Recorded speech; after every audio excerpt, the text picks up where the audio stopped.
Dans la savane de Tanzanie, où le soleil châtie la terre à 40 degrés, il existe un peuple qui n'a jamais appris à planter, n'a jamais élevé de bétail, n'a jamais construit de maisons en briques.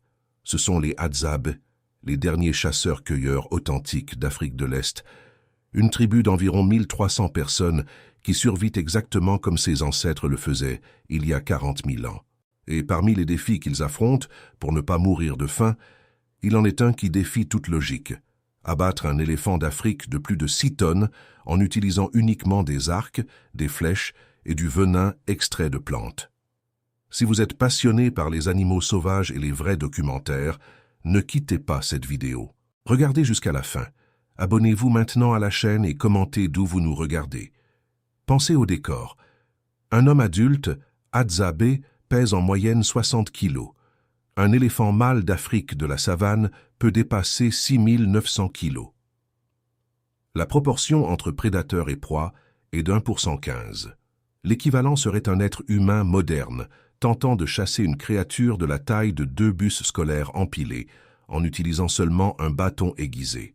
La flèche du Hadzabe, faite de bois et avec une pointe en métal forgée par les forgerons de la tribu voisine d'Atoga, pèse moins de 100 grammes. Le crâne de l'éléphant pèse à lui seul 52 kilos et est protégé par une structure osseuse en forme de nid d'abeille qui absorbe les impacts.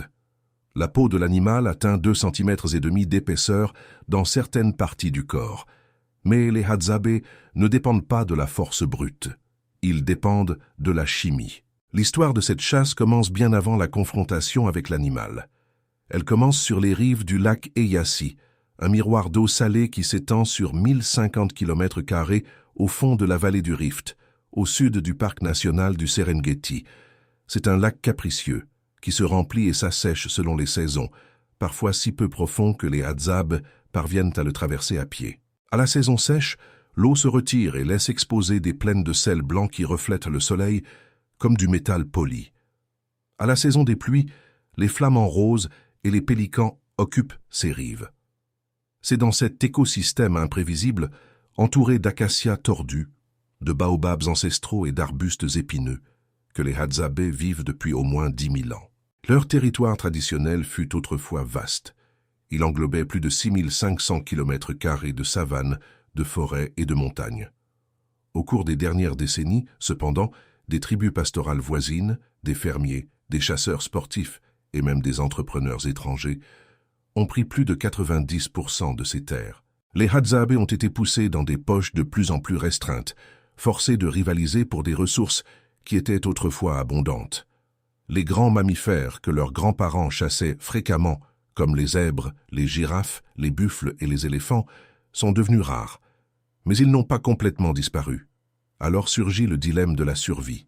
À la saison sèche, quand les fruits s'amenuisent et que les tubercules deviennent plus difficiles à trouver, la viande devient essentielle. Un phacochère ou un impala nourrit un campement de 20 à 30 personnes pendant 2 ou 3 jours. Mais un éléphant est différent. Un seul éléphant peut fournir plus de 2 tonnes de viande utilisable, de la graisse suffisante pour des semaines de préparation, des organes riches en nutriments qui sont consommés immédiatement après l'abattage, et une quantité de protéines capable de soutenir une communauté entière durant la phase la plus critique de l'année. Le problème est que parvenir jusqu'à cette viande exige d'affronter le plus grand animal terrestre de la planète. Les chasseurs Hadzabe ne travaillent pas seuls. La chasse à l'éléphant est un événement collectif qui peut impliquer de 5 à 12 hommes, selon la taille du groupe et la disponibilité des flèches empoisonnées. Les préparatifs commencent des jours avant, parfois des semaines.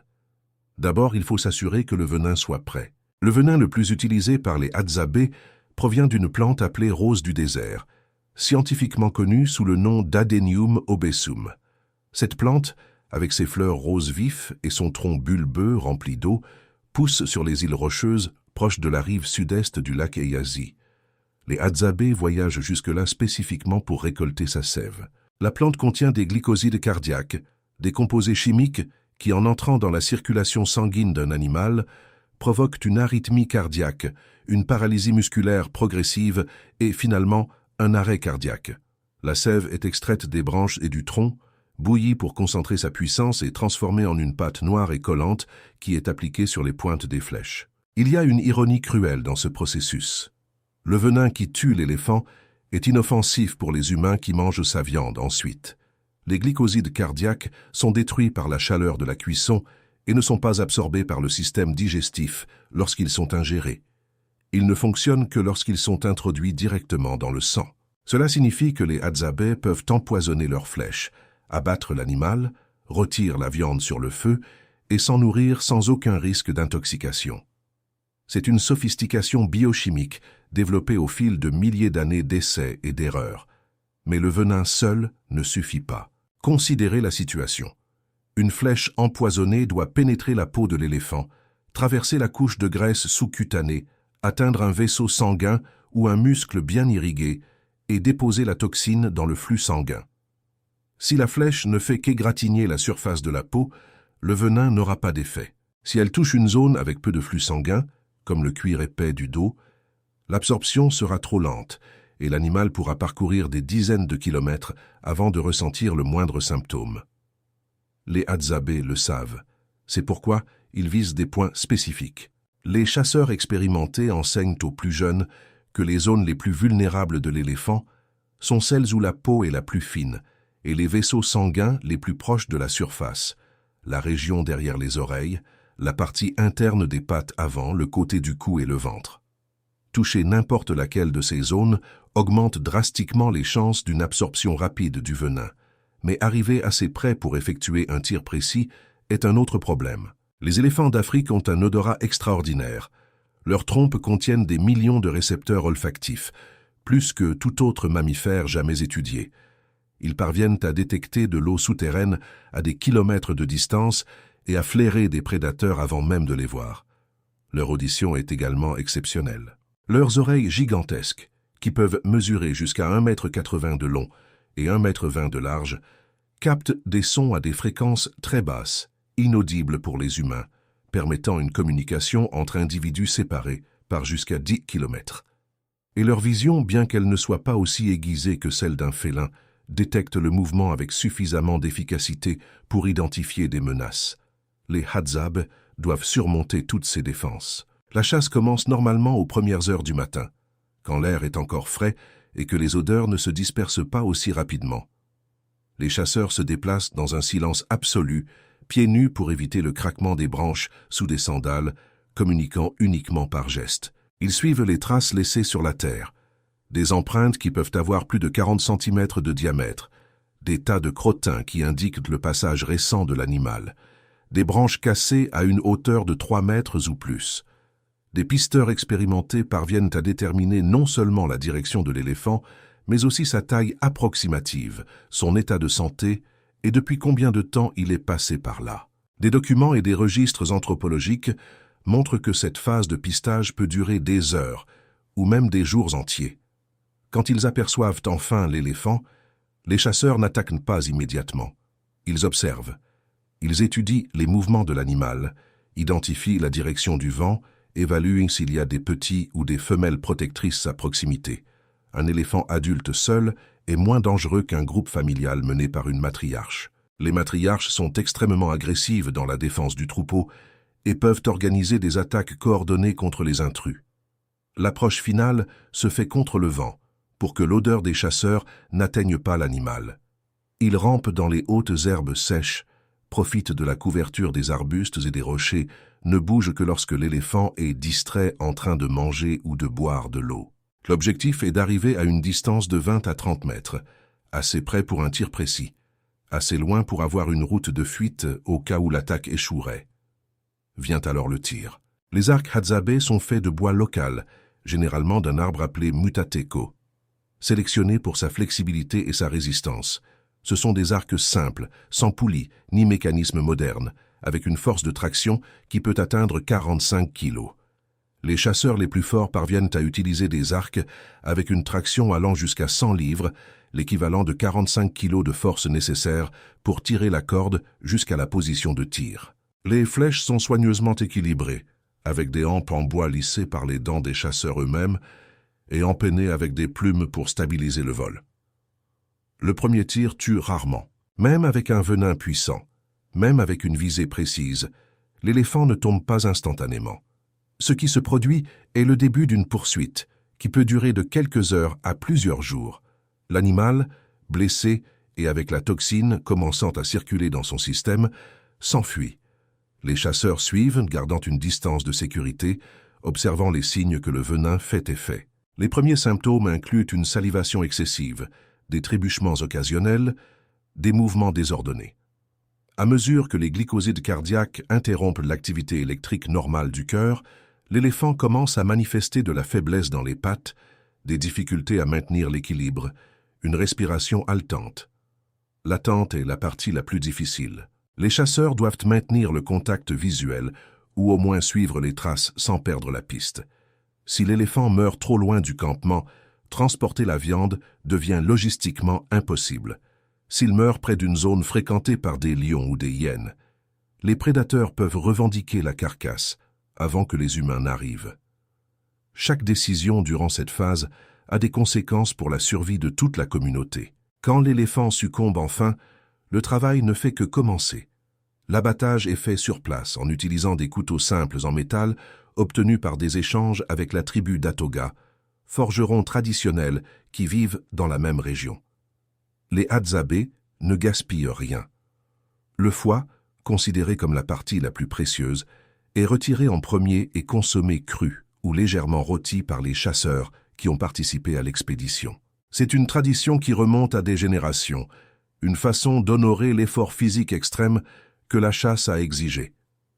Les intestins sont vidés et nettoyés pour être utilisés comme récipients de stockage. La graisse sous-cutanée est séparée pour servir de combustible de cuisson et d'hydratant pour la peau desséchée par le soleil. Les os les plus grands sont brisés pour l'extraction de la moelle, une source concentrée de calories et de nutriments. La viande est coupée en lanières et transportée au campement en plusieurs voyages. Il n'y a pas de réfrigération, évidemment. Les Hadzabe dépendent de techniques de fumage et de séchage rapide pour préserver ce qu'ils ne peuvent pas consommer immédiatement. Une partie de la viande est rôtie le jour même et partagée avec tous les membres du groupe, y compris les enfants, les personnes âgées et ceux qui n'ont pas participé à la chasse. C'est une règle fondamentale de la société Hadzabe. Personne ne souffre de la faim tant qu'il y a de la nourriture disponible. Il n'y a pas de chef, pas de hiérarchie formelle, pas de propriété exclusive sur les ressources alimentaires. Ce qu'un chasseur rapporte appartient à tous. Mesurez cela. Mesurez. Dans une société où l'économie monétaire n'existe pas, où il n'y a pas de salaire, de contrats ou de comptes bancaires, la seule monnaie est la confiance. Un chasseur qui refuserait de partager la viande serait socialement ostracisé, incapable de compter sur l'aide des autres quand lui-même serait dans le besoin. Le système fonctionne parce que la réciprocité est inévitable. La semaine prochaine, à la prochaine saison sèche, ce sera un autre chasseur qui rapportera la proie, et celui qui a reçu aujourd'hui devra donner. Mais la chasse à l'éléphant représente plus qu'une survie alimentaire. Elle représente le maintien d'une identité culturelle qui disparaît à une vitesse alarmante. Sur les 1300 Hadzabe qui existent aujourd'hui, seuls environ 300 vivent encore exclusivement du style de vie traditionnel. Les autres ont été absorbés par le tourisme, par l'économie informelle des villages voisins, ou ont simplement abandonné les pratiques ancestrales par manque de territoire pour les exercer. Le gouvernement de Tanzanie reconnaît les Hadzabe comme l'une des seules ethnies autorisées à chasser pour leur subsistance sans nécessité de licence spéciale. C'est une reconnaissance du fait que leur mode de vie est antérieur aux frontières nationales, aux lois de conservation, à l'idée même de propriété de la terre. Des chercheurs de l'université Stanford et d'autres institutions ont passé des années à étudier les Hadzabe, non seulement leur méthode de chasse, mais aussi leur santé. Les résultats ont révélé quelque chose d'extraordinaire. Le microbiome intestinal des Hadzabe, la communauté de billions de bactéries qui vivent dans le système digestif et influencent tout, de la digestion au système immunitaire et à l'humeur, est dramatiquement différent du microbiome des personnes vivant dans des sociétés industrialisées. Les chiffres sont révélateurs. Un adulte Hadzabe typique possède en moyenne 730 espèces différentes de bactéries intestinales. Un adulte américain typique n'en possède que 277. C'est presque 3 fois moins de diversité. Et cette diversité semble être directement liée au régime alimentaire. Les Hadzabe consomment en moyenne 100 à 150 grammes de fibres par jour, obtenues principalement de tubercules sauvages, de fruits de baobab et de racines déterrées par les femmes de la tribu. Un Américain moyen en consomme 15 grammes. La différence est de presque 10 fois. Ces fibres nourrissent les bactéries intestinales, qui à leur tour produisent des composés anti-inflammatoires, des vitamines et d'autres métabolites essentiels pour la santé. Les hadzabe ne souffrent pas de cancer du côlon, de maladies de Crohn, de colite ou d'autres maladies intestinales courantes dans les sociétés occidentales. Ils mènent des vies actives jusqu'à des âges avancés, certains individus atteignant 70 ou 80 ans, dans des conditions physiques qui surprendraient des médecins habitués à des patients sédentaires. Mais ils ne sont pas immortels. L'espérance de vie moyenne est basse quand on considère la mortalité infantile. Les maladies infectieuses, les accidents de chasse, les morsures de serpents et les complications lors de l'accouchement en tuent beaucoup avant qu'ils n'atteignent l'âge adulte. Ceux qui survivent à l'enfance, cependant, vivent souvent des décennies en relativement bonne santé. C'est un paradoxe qui défie les notions modernes de médecine préventive. Observez ce qui se passe quand nous regardons la chasse à l'éléphant à travers cette lentille plus large. Ce n'est pas seulement une technique de survie, c'est l'expression d'un système complet de connaissances écologiques accumulées au fil de milliers d'années. Les hadzabe savent quelles plantes produisent un venin efficace, où les trouver, comment les traiter. Ils savent pister les animaux en lisant des signes invisibles pour des yeux non entraînés. Ils savent travailler en équipe sans structures hiérarchiques formelles. Ils savent préserver la viande sans réfrigération, distribuer les ressources sans argent, créer des communautés sans gouvernement.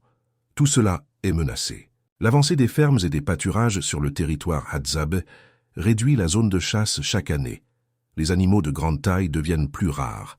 Les sources d'eau sont monopolisées par des troupeaux de bétail appartenant à des tribus voisines.